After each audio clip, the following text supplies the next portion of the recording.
we come to you this evening as the Knicks have eliminated, embarrassed, destroyed, disseminated, just by limb, taking apart the Hawks this evening, and moved on in the East. And it looks like right now, although there's a lot of time left in the third quarter, but the Celtics may be headed for a Game 7. So the Knicks will have to see. They're going to put their feet up and wait and see what happens. Now, I've seen a lot of NBA games in my life.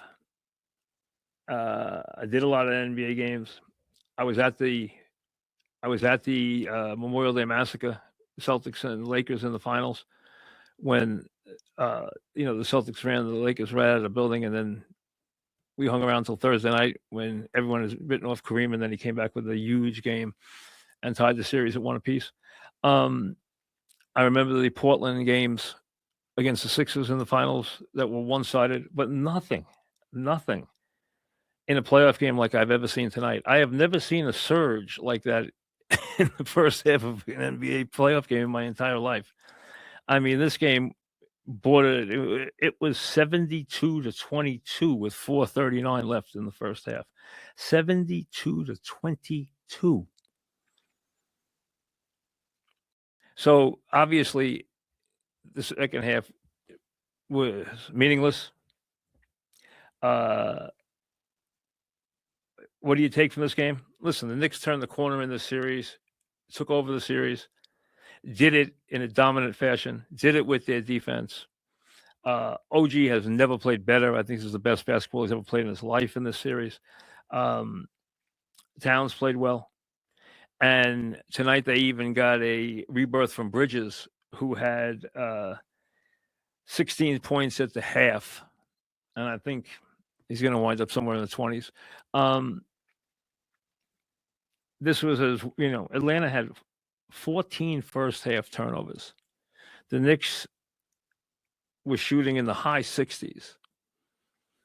And like we said, this is 83-36 at the half, the most one-sided first half game in the history of the NBA playoffs. And for it to come in an elimination game is, very surprising. But, you're around sports long enough, everything can happen.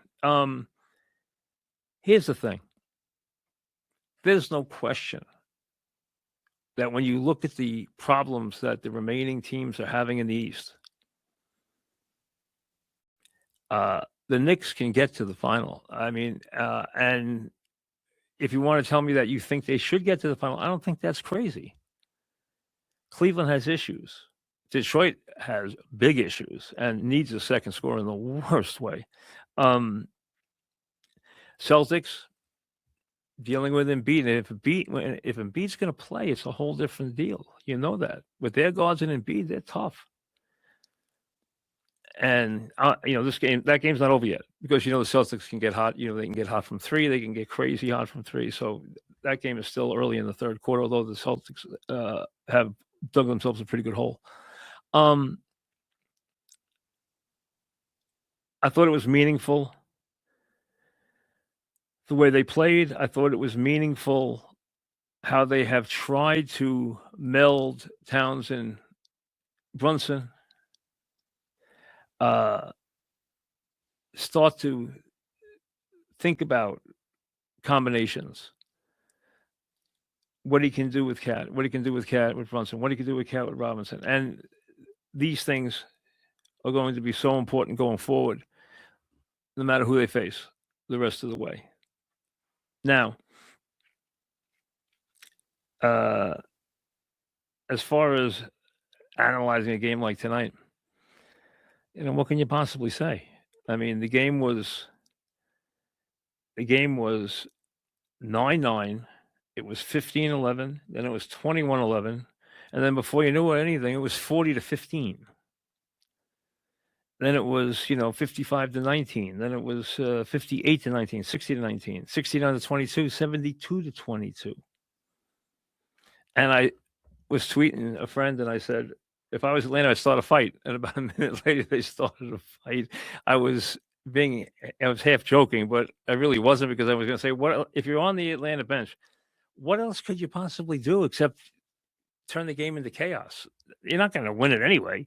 You're that frustrated. I mean, you can keep getting technical fouls. You can, your season's over. What a way to go out from where they were early in the series. I mean, yes, they didn't have size. Yes, they lacked sophistication, but it really came apart. It really did. These last couple of games, culminating in this craziness tonight. There's some good things to see here. I think this will settle down the Knicks critics who have been very upset lately with the head coach, with Bridges, with the way minutes were being dispensed. Listen, when things aren't going well, they're going to start taking shots right away. When things turn around, all of a sudden, well, then it's bouquets. That's the way it works. That's just the way it works. They want to get this team to the final. This team is capable of getting to the final. There's no question about it. Now, are they going to be a heavy underdog? Enormous underdog. I don't think anybody's beating OKC. But again, what you want to do is get to the finals. It would be a great achievement to get there. And you get there and, hey, you're a hamstring pull away or a, calf muscle or a knee or an ankle or an Achilles from maybe winning a championship. You never know. You never do.